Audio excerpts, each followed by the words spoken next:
오늘은 하나님을 기뻐할 수 있는가라고 하는 다른 주제의 말씀을 우리 같이 묵상하기를 원합니다. 하나님을 기뻐하라, 이 말씀은 우리에게 진리이고 생명이라고 하는 사실에 여러분이 동의가 되어지는지 모르겠습니다. 그러나 이것이 동의가 되어진다 할지라도 아마도 적지 않은 대부분의 크리스찬들에게는 굉장히 부담스러운 하나님의 말씀이 아닌가. 아마 헌금을 하라고 하는 것보다도 이 말씀이 더 부담스러울 수 있는 이유는 이 기쁨이 우리의 능력 밖의 일이기 때문에 그렇습니다. 본성적으로 어떻게 우리가 하나님을 즐거워할 수 있단 말인가, 이런 큰 물음표가 듭니다. 그래서 성경은 근원적으로는 우리 스스로는 우리가 하나님을 기뻐할 수 없다, 이렇게 얘기를 하고 있어요. 그래서 이것은 우리 스스로 인간이 성취할 수 있는 성취물이 아니다. 무엇이? 하나님을 사랑하는 것, 하나님을 즐거워하는 것, 그리고 하나님을 기뻐하는 것. 오직 값없이 주어지는 선물의 결과라고 하는 사실을 성경은 양보하지는 않습니다. 스스로 한번 이렇게 한번 물어볼까요? 여러분 요즘은 어떻게 지내십니까? 그 지내시는 와중에 여러분은 무엇을 기쁨으로 삼고 있습니까? 기쁨의 대상이 하나님인가, 아니면 또 다른 대상인가, 또 다른 무엇인가라고 할 때 우리는 이 기쁨의 대상과 조건과 내 마음의 감정이 항상 요동을 하죠. 그러나 이 부인할 수 없는 분명한 굵직한 게 있습니다. 우리가 하나님의 자녀로 이 땅을 믿음으로 살아갈 때 성도에게 가장 큰 원동력이 뭐냐? 여러분, 가장 큰 믿음의 원동력이 뭘까요? 그건 하나님을 기뻐하는 것입니다. 지난날 지금보다 훨씬 더 열악한 환경과 조건 속에서도 제가 개인적인 상황을 말씀을 드리면 힘을 잃지 않고 기쁨으로 사역을 감당할 수 있었던 근원적인 힘이 어디 있었을까? 어디 있었을까요? 하나님을 기뻐하는 데 있었습니다. 만약 이것이 없었다면 저는 확신하건대 저는 중도에 포기했을 것입니다. 저는 편한 사역을 해본 적이 없습니다. 하나님의 부르심과 역사하심이 참 희한합니다. 때로 가만히 앉아서 묵상하면서 하나님 앞에 이런 반문을 한 적도 많습니다. 하나님, 예수를 알기 전에 제 삶이 제 동년배들보다 훨씬 고통스러운 삶을 살았습니다. 저는 힘들다는 말을 잘 안 썼습니다. 왜냐하면 예수 믿기 전에 제 삶은 힘든 게 아니라 고통스러웠습니다. 그러니까 힘들다, 어렵다는 말을 갖다 붙이기가 사치스러울 정도로 고통스러운 삶을 살았습니다. 하나님, 그러면 하나님을 알고 나서는 좀 인생이 좀 웃어야 되는 거 아닙니까? 좀 펴야 되는 거 아닙니까? 그런데 하나님은 저에게 첫 사역지부터 아주 험난한 사역지를 허락했습니다. 그때 22살 때였습니다. 아마 지금 같으면 가라고 해도 안 갈 겁니다. 근데 그런 사역을 하면서 환경과 조건과 처지가 한 번도 좋은 적이 없어요. 쉽게 말하면 단 한 번도 내 이름으로 적금을 들어볼 수 있는 여건이 한 번도 없었습니다. 그 수십 년을 사역하면서 내 이름으로 정기 적금을 들어볼 수 있는 여건이 없었다고요. 그래서 저는 오랫동안 제가 구별하지 못하는 것 중에 하나가 고모와 이모를 구별하지 못했습니다. 그 이유는 우리 양가가 전부 다 6.25 때 가서 싸우다 돌아가신 거예요. 친가 쪽도 외가 쪽도. 국립대전현충원에 가면 지금도 잘 모시고 있어요. 그래서 저는 고모, 이모를 구별을 못했어요. 왜? 어릴 때부터 고모, 이모가 없어서. 우리 집안의 기질과 성향이 그런 것들을 보면 숨는 성향이 아니라 6.25 때 학도병으로 나가서 다 싸웠어요. 이 정씨 집안의 기질이. 다 죽었어요. 전사했어요. 없어요, 식구가. 고모, 이모를 구별을 못했다고. 비극이죠, 사실은. 예. 그리고 또 하나, 예금하고 적금을 구분을 못했습니다. 바보죠? 바보 같죠? 왜? 해본 적이 없거든. 들어본 적이 없는 거예요. 하나님, 예수 믿기 전에 그렇게 힘든 삶을 살았으면 좀 예수 믿고 난 다음에 인생이 좀 잘 풀려야 되는 거 아니에요? 나도 좀 내 이름으로 적금도 좀 들어보고 그런 최소한 그런 삶은 살아야 되는 거 아닙니까? 그런데 하나님은 그런 삶을 허락하지 않았습니다. 그런데 제게 주신 것이 있습니다. 하나님을 기뻐하는 것이었습니다. 하나님을 즐거워하는 것이었습니다. 그게 없었다면 저는 이 길을 걸어올 수가 없었어요. 아마 중간에 포기를 했을 것입니다. 우리의 믿음의 원동력인 하나님을 기뻐하는 걸 놓친다면 우리는 모든 것을 자신은 힘을 잃어버립니다. 성경에 등장하는 여호와를 기뻐하라, 이 말씀은 여러분 공통적인 특징이 있는데 전부 다 명령입니다. 권면이 아닙니다. 저는 이 의미가 갈수록 더 우리에게 새로워지는데요. 여러분, 왜 명령일까? 이것은 우리가 모든 사람이 이 땅에서 원하는 것, 행복하게 살아가는 것, 사랑하는 아내와 자녀와 우리 가족들과 한 식소를 이루어서 행복하게 모두가 살아가기를 원합니다. 그 행복의 원천이 다른 데 있지 않고 여호와를 기뻐하는 데 있기 때문에 그래요. 그리고 우리에게는 이것이 생명 자체입니다. 이보다 더 큰 복이 없습니다. 사실은 이 잘 납득되지 않는 이 말씀을 우리가 받을 수만 있다면 저는 단언합니다. 그분은 정말 이 땅에서 원하는 행복한 삶을 살 수 있습니다. 우리의 모든 기쁨은 하나님께로 집중되어야 하고, 우리가 하나님을 기뻐하는 것은 구원받은 성도의 선물이자 특권입니다. 이건 성도만이 할 수 있는 위대한 특권이에요. 그 누구도 눈에 보이지 아니하는, 손으로 만져지지 아니하는 하나님을 기뻐하고 즐거워한다는 것은 여러분 받아들일 수가 없습니다. 시샘말로 미치지 않고는 어떻게 눈에 보이지 않고 손에 만지지도 않는 하나님을 기뻐함과 즐거워함과 삶의 원천으로 둔단 말이니까 불가능한 일이죠. 여러분, 이런 기쁨이 주는 큰 위대한 힘과 능력에도 불구하고 많은 성도들이 기쁨을 훼손함을 받습니다. 하나님을 섬기다가. 왜 그렇죠? 내가 원하지 않은, 원치 않은 환경과 조건과 삶의 어려움에 부딪히기 때문에 그렇습니다.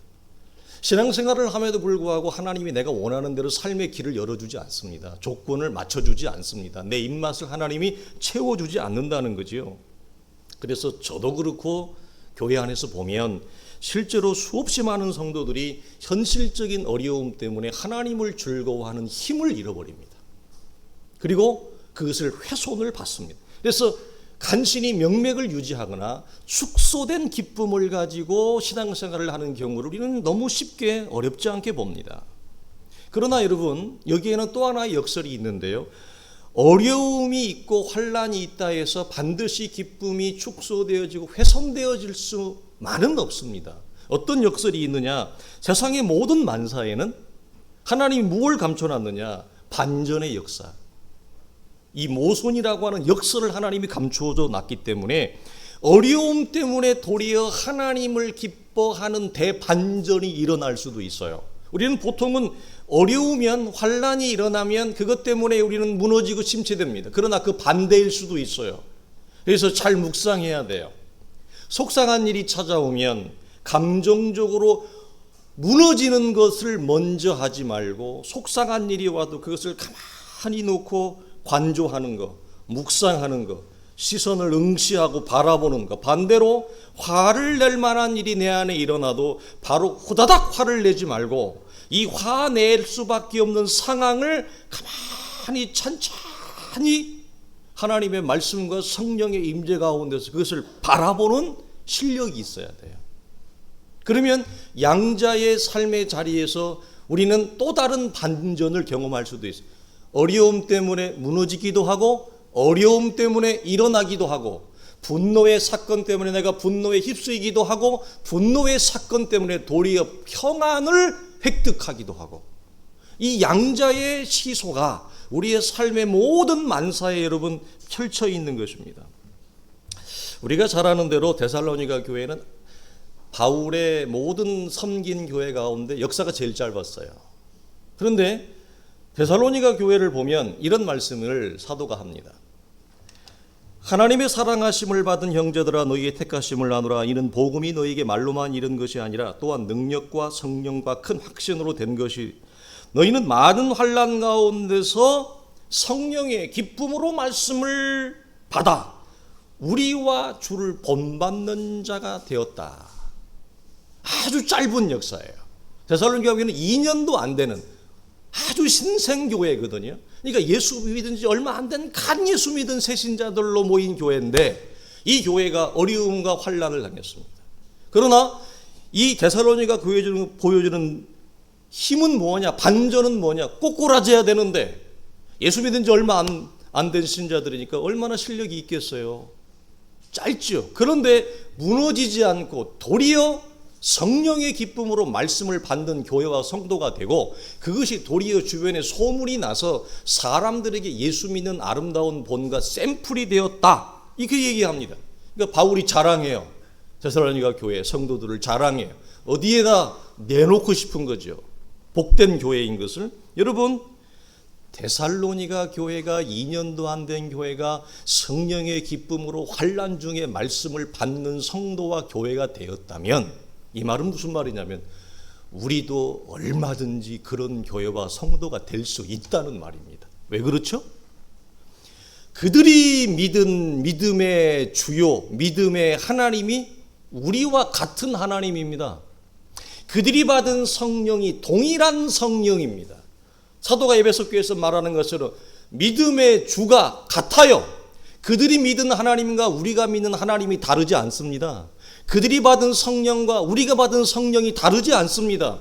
동일한 주요, 동일한 성령을 가지고 있다면 우리도 얼마든지 환난 중에도 넘어지지 않고 믿음으로 기쁨으로 말씀을 받을 수 있는 교회가 될 수 있지 않겠습니까? 얼마든지 가능합니다. 그래서 사도는 이런 우리에게 권하는 말씀이 있는데요. 하나님을 기뻐하는 싸움을 해라. 우리는 이 땅을 살아가면 여러 싸움과 전투를 합니다. 사실 매일매일이 싸움이고 매 순간이 전투일 때가 굉장히 많죠. 우리가 어떤 싸움을 안 하느냐? 베드로가 말하는 대로 피 흘리기까지 죄와 싸우는 레슬링하는 싸움을 잘 안 한다. 또 하나, 하나님을 기뻐하는 싸움, 하나님을 즐거워하는 싸움. 이 싸움은 생각을 안 해요. 세상의 요동과 세상의 유혹과 시험이 내 마음을, 내 감정을 무너뜨리는 대로 공손하게 내 마음을 내어줍니다. 허락을 합니다. 내 감정을 좌지우지하는데 내가 거기에는 너무 우리가 순조롭게 순종을 합니다. 그러나 하나님을 기뻐하고자 하는, 하나님을 즐거워하고자 하는 이 영적인 감정과 정서와 싸움에는 힘을 내지 않는다는 거예요. 이건 아예 하지를 않으려고 한다는 거예요. 기도의 제목이어야 돼요. 성경은 하나님을 기뻐하는 싸움을 해라. 그리고 그것을 극복하고 그 믿음의 정상 서라, 이렇게 얘기하는 것이죠. 그러나 우리가 아는 대로 성경은 우리가 금요 기도회 때 나누었잖아요.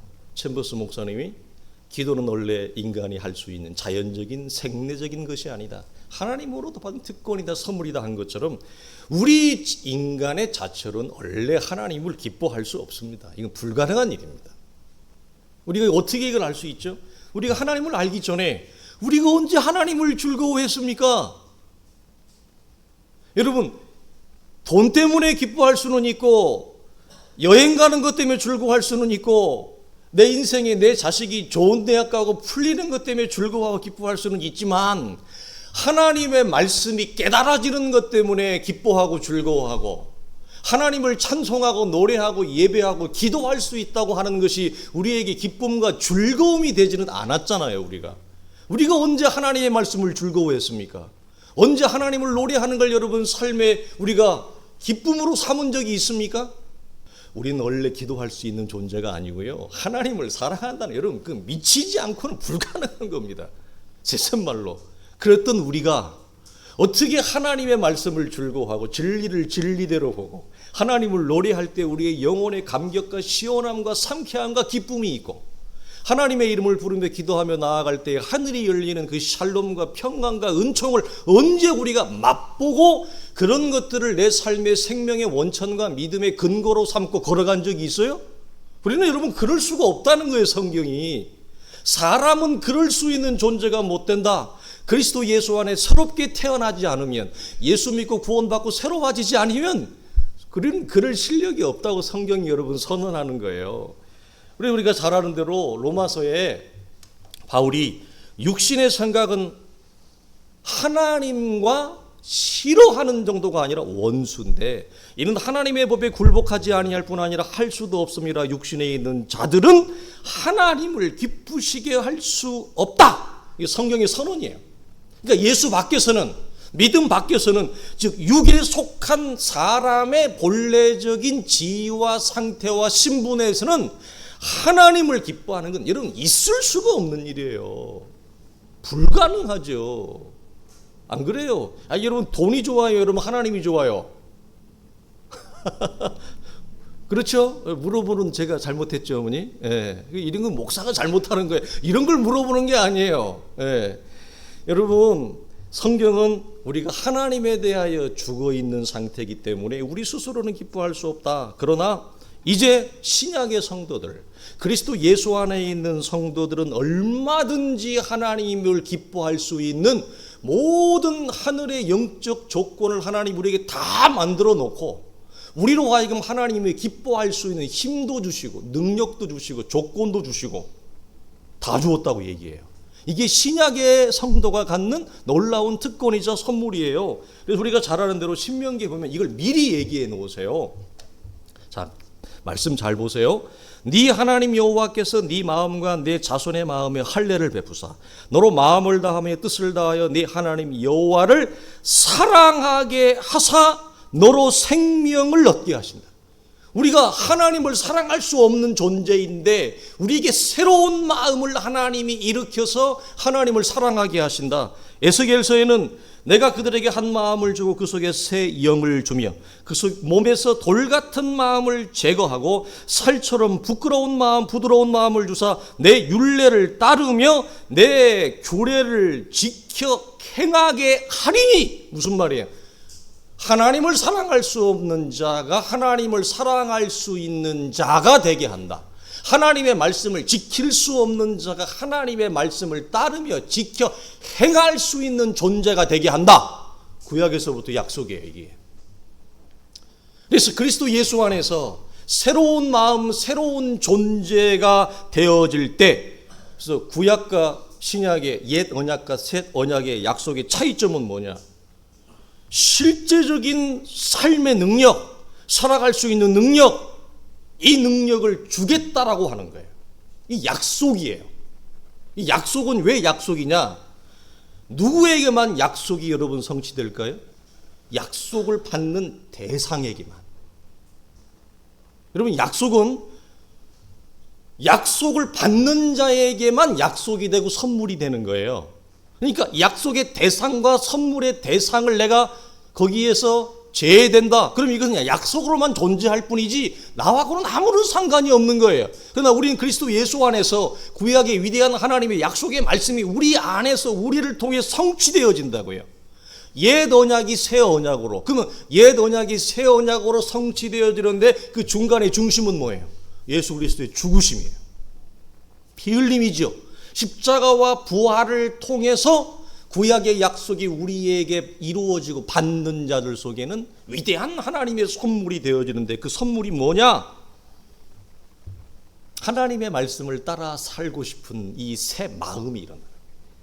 하나님을 노래하고 싶은 이 영적인 마음이 일어나는 거예요. 기도하고 싶은 영적인 감격이 일어나고 하나님을 찾고자 하는 갈망의 마음이 일어나요. 영적 갈망의 마음, 갈증이 우리 안에 일어납니다. 그래서 하나님을 찾게 되어지고 이전에 행할 수 없는 일을 행할 수 있는, 말씀을 지켜 행할 수 있는 존재가 되어지게 하는 것. 무엇으로? 그리스도의 피 흘리신 죽음으로 말미암아 우리에게 주어진 약속의 결과예요.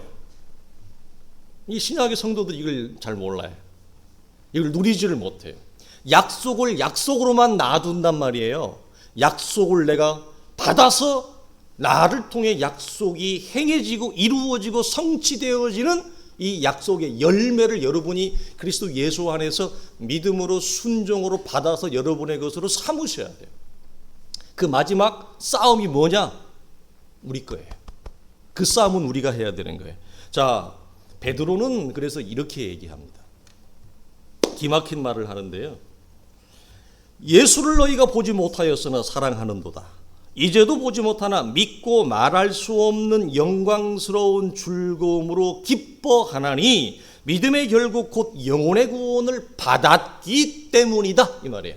우리가 어떻게 하나님을 기뻐하고 즐거워할 수 있는 존재가 되었느냐? 눈으로 보이지 아니한 하나님을 믿음의 결국 영혼의 구원을 받은 자들, 그 하나님의 약속의 언약 안에 들어와 있는 자들, 예수 그리스도의 피 흘림과 죽으심이 우리 속에 이루어진 자들 속에는 눈으로 보이지 아니하는 하나님을 믿고 즐거워하고 말할 수 없는 즐거움 속에 있다. 이게 어떻게 가능한 일인가? 그리스도 예수 안에서 하나님 약속이 우리 안에 이루어진 자들입니다. 그래서 왜 하나님을 기뻐하라고 권하지 않고 명령하느냐? 왜 명령할까요? 여러분, 창세기를 보면 1장 2장 하나님이 창조하고 제일 마지막 날 사람을 창조하셨어요. 왜 여러분 제일 마지막 날 사람을 창조했죠? 첫날에 사람이 제일 중요하니까 첫 번째 날 창조해버리지? 그럼 사람이 뭐 먹고 살아요? 첫날 아주 우주 만물이, 하늘과 땅이, 사람이 살 수 있는 환경과 조건이 없었어요. 어둠과 무질서, 즉 케오스의 상태, 혼돈의 상태였어요. 그 혼돈의 상태에 빛도 없는 그때에 하나님이 사람이 중요하니까 사람 먼저 창조해 놓으면 사람 어떻게 살아가라고? 사람을 제일 늦게 창조하신 이유는 사람이 살 수 있는 모든 조건과 여건을 하나님이 창조해 놓고 제일 마지막에 사람을 놓은 거예요. 마찬가지, 왜 권하지 않고 여호와를 기뻐하라고 성경에 나오는 모든 말씀이 명령형으로 되어 있느냐? 우리가 하나님을 기뻐하고 즐거워할 수 있는 모든 조건을 하나님이 다 이루셨기 때문에. 우리가 다음 주에 나눌 그리스도 예수께서 십자가 위에서 다 이루었다라고 하는 말씀이 이 말씀이죠. 우리는 얼마든지 우리가 하나님을 즐거워하고 싶으면 즐거워할 수 있어요. 하나님을 기뻐할 수 있으면 기뻐할 수 있어요. 왜? 모든 신령한 조건, 영적 조건을 하나님이 우리가 다 만들어 놓으신 거예요. 그래서 권하는 정도가 아니라 강력하게 명하는 거예요. 자, 명한다는 말은 다른 말은 무슨 말이에요? 우리가 순종하면 가능해져요. 성령의 역사에 순종하면 돼요. 말씀의 감동에 순종하면 돼요. 그런데 우리가 무엇 하느냐? 그 성령의 역사의 감동과 감화, 말씀의 감동과 감화에 내가 딴전을 부리는 거예요.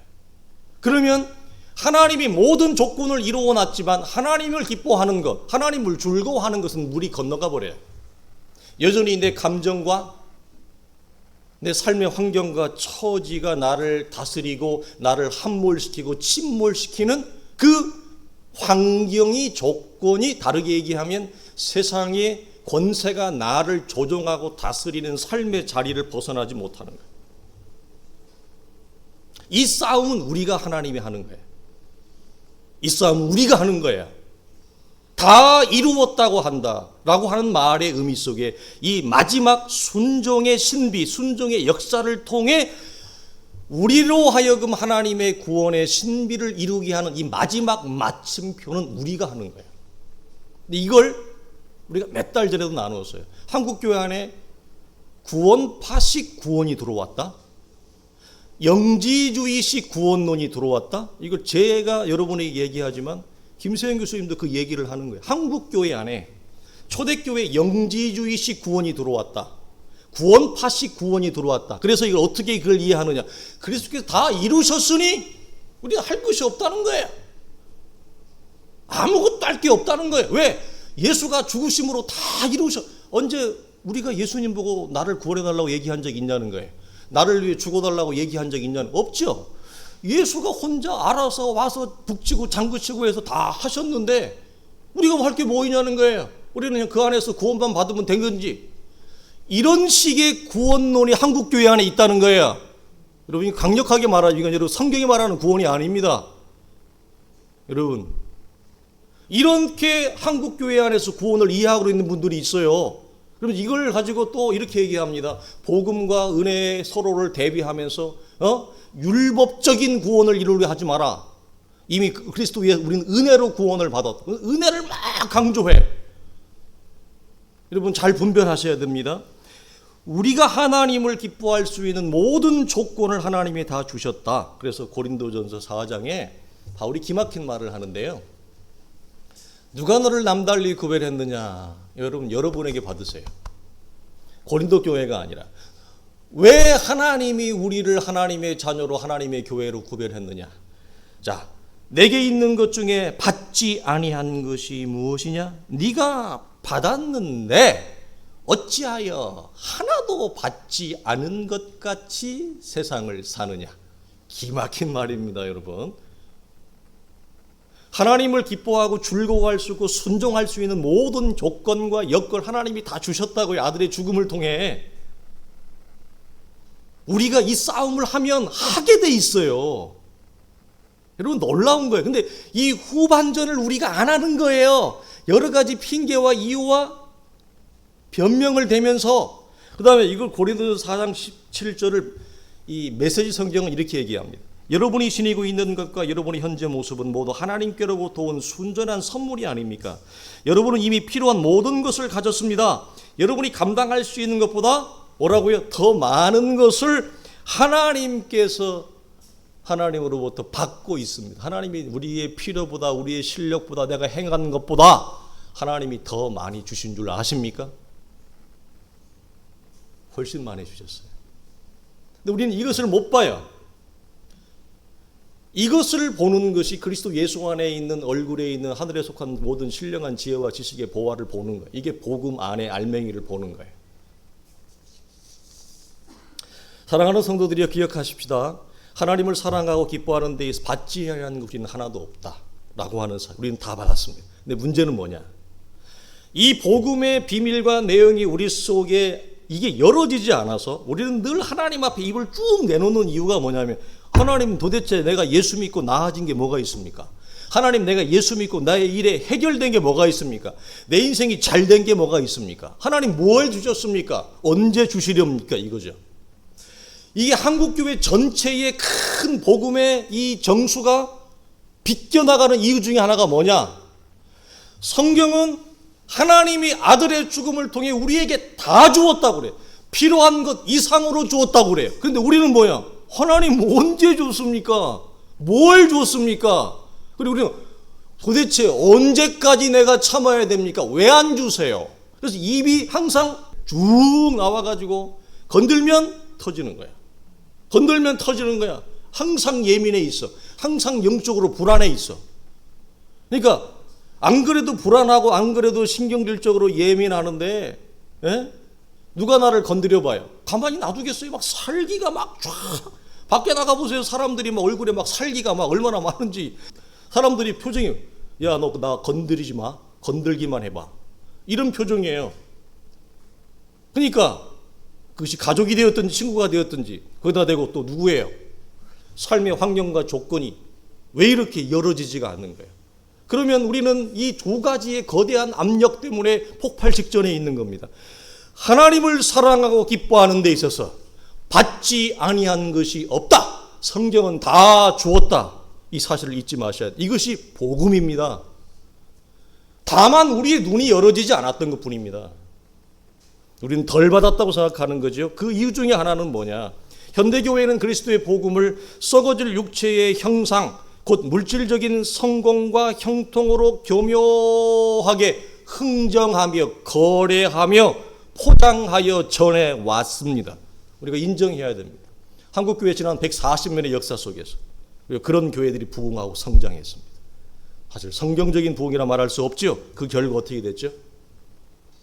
먹고 사는 문제가 해결이 되었습니다.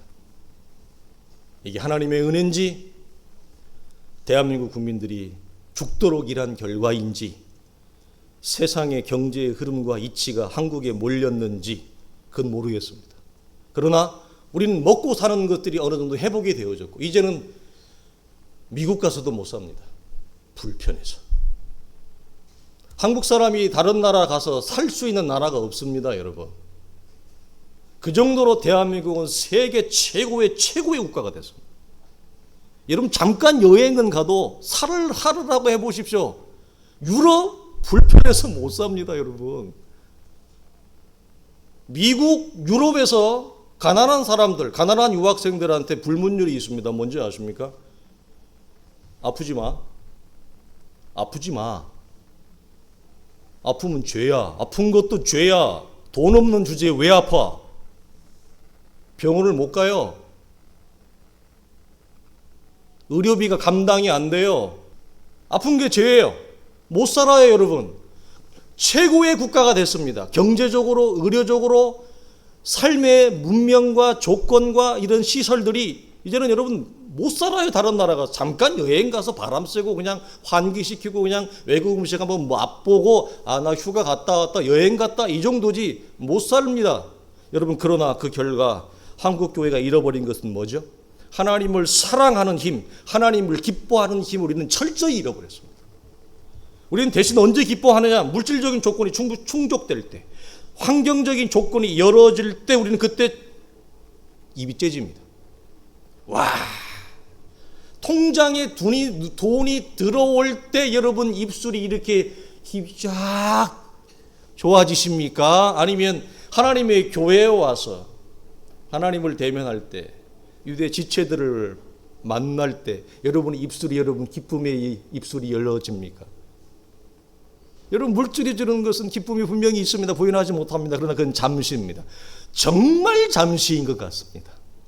가난하게 살아온 저의 입장을 해서도 물질이 주는 기쁨은 정말 지극히 잠시입니다. 그러나 영원한 빼앗을 수 없는 하나님을 기뻐하고 즐거워하는 힘이 먹는 것과 퉁쳐버렸습니다. 한국 교회는. 이 근원적인 힘을 잃어버렸습니다. 한국 교회가. 왜? 썩어지지 아니하는 하나님의 영광을 썩어질 버러지 형상으로 바꾸어 흥정하고 거래하면서 그걸 밑밥에 설교에 밑밥에 깔면서 140년을 달려온 결과입니다. 하나님을 기뻐하라는 명령은 뭘 담고 있느냐? 마지막으로 순종입니다. 왜 순종하라고 하느냐? 우리가 얼마든지 순종할 수 있는 모든 조건을 다 하나님 주셨기 때문이다 그랬습니다. 그러나 인생의 힘이라고 말씀을 드리고 믿음의 힘이라고 말씀을 드릴 수 있는 부분이 있습니다. 그건 뭐냐면 이런 모든 조건에도 불구하고 어떤 사람은 말씀대로 순종하지만 어떤 이는 순종하지 않는다는 것입니다. 우리의 첫 조상 아담과 하와가 모든 삶의 조건을 하나님이 다 주었음에도 불구하고 순종하지 아니한 것처럼 이게 삶의 힘이이자 순종의 신비입니다. 사랑하는 성도들이여, 내 마음을 다하고 목숨을 다하고 뜻을 다하고 힘을 다하여 주 너희 하나님을 사랑하라 하신 말씀은 무엇으로 이루어집니까? 나의 순종으로 완성됩니다. 기억하십시오. 주 안에서 항상 기뻐하라. 내가 다시 말하노니 기뻐하라. 이 말씀도 무엇으로 나에게서 여러분 열매 맺습니까? 나의 순종으로 열매 맺습니다. 사랑의 열매, 기쁨의 열매, 희락의 열매도 내가 순종할 때만 나에게 와서 꽃이 되고 열매가 되는 거지, 내가 불순종하며 딴 생각하고 있고 딴전을 부리고 있는데도 하나님의 위대한 약속의 말씀이 나에게 찾아와서 여러분 꽃이 되어지고 열매가 되어지는 것은 아닙니다. 그건 나와 별개라고 하는 거죠. 불순종하면 나는 결코 하나님의 말씀의 약속을 따라 사랑할 수도 기뻐할 수도 없다는 말입니다. 사랑의 미완성, 기쁨의 미완성을 하나님이 나에게 맡겨놓으신, 우리에게 맡겨놓았다는 거예요. 그러니까 똑같아요. 순종하면 할수록 순종하는 자는 이전보다 더 크게 하나님을 사랑하는 자가 되어 갑니다. 반대로 불순종하면, 하나님의 약속의 말씀을 붙잡지 아니하면 나에게서 하나님을 사랑하고 즐거워 기뻐하는 것은 완전히 여러분 나와 딴 세상이 되는 거예요. 순종하는 자만 더 크게 하나님을 기뻐하는 자가 된다. 이것이 순종을 통해 우리의 구원을 이루어 가시는 하나님의 신비이자 순종의 신비입니다. 그러므로 마지막의 말씀에 권면의 말씀을 드리는 것은 삶의 조건과 환경이 힘들다 하여 거기에 침몰되고 함몰되어서 불순종을 당연한 내용으로 삼아서는 여러분 곤란합니다. 또 그렇게 삼지 말아야겠습니다. 여러분의 어려운 처지 속에서도 순종의 신비를 통해서 하나님을 더 크게 기뻐하게 하는, 더 크게 사랑하는 온 교회 공동체가 되어줄 수 있기를 주의 이름으로 축원합니다.